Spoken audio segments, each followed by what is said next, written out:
is a federal law aimed at making sure our troops overseas get their absentee ballots and have a voice in our elections back here in the U.S.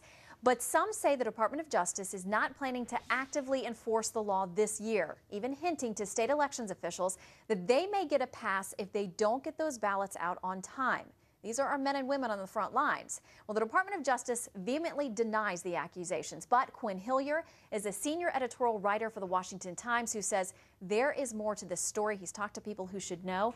Quin, great to have you here today. Thank you, Shannon. All right, Glad just to to be here. set this up for folks so they know what we're talking about, this stems from some remarks by a DOJ official back in February talking to a group of state elections officials about the law in place. Now, states can apply for waivers if they can show getting these ballots out on time would be an undue hardship for them. Some of the people in that meeting said they felt like this DOJ official was hinting to them, if you don't get it done, if you don't comply with the law, it's vague. We're not going to come after you for enforcement. What did you hear? Well, that's exactly what I heard. The minutes of the meeting show that she talked about the waiver system being somewhat vague. The people I talked to said that the subtext was even clearer. Oh, we will do anything we can to help you get this waiver. In other words, to help you avoid the 45-day limit.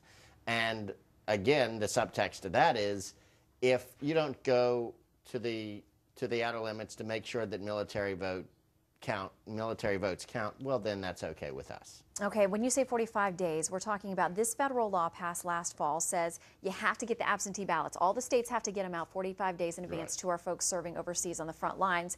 And the message some took from that meeting was we're not going to enforce it. Now, to be fair, we have reached out and we have talked to several people involved. The Department of Justice did write a letter back to Senator John Cornyn out of Texas who got involved in this. This is what they say, quote, the Department of Justice is firmly committed to ensuring that our men and women serving in the uniformed services and living overseas have the opportunity to vote and to have their votes counted.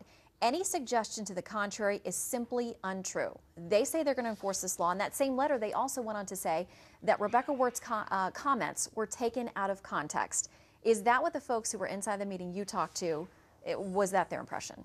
Their impression was, if anything, the minutes were too gentle on her because, again, they said her subtext was even more forcefully that the waiver is broad and the 45-day requirement is not all that strong. Whereas in reality, Senator John Cornyn, the Texas senator who basically wrote the law, will say that the waivers are supposed to be very narrow. There's not many real grounds for the waiver, and the 45-day limit is strong.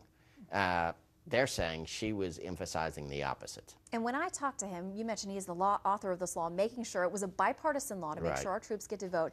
He said his impression is there is a culture among some that our military votes are not important, maybe because they sway one way or another for certain candidates or certain parties. His staff is going to meet again this week with DOJ officials to try to get some further clarification. Do you think now that this has gone public, they may be under more pressure to enforce this and make sure our troops get to vote? I think so. I mean, and that's part of the reason why it went public in the first place. A former Justice Department official, Eric Eversole, came to us at the Washington Times with the story, wrote a column about it, and his goal was to make sure that this did not go unremarked, that the Justice Department actually felt the heat, and Senator Cornyn is now making them feel the heat. All right, Quin Hillyer, very interesting story. We'll continue to follow this. Thank you for bringing us the information. We'd certainly welcome any DOJ official who wants to come talk about it. And they say they're going to enforce the law, and we hope that is absolutely the case for our troops there on the ground.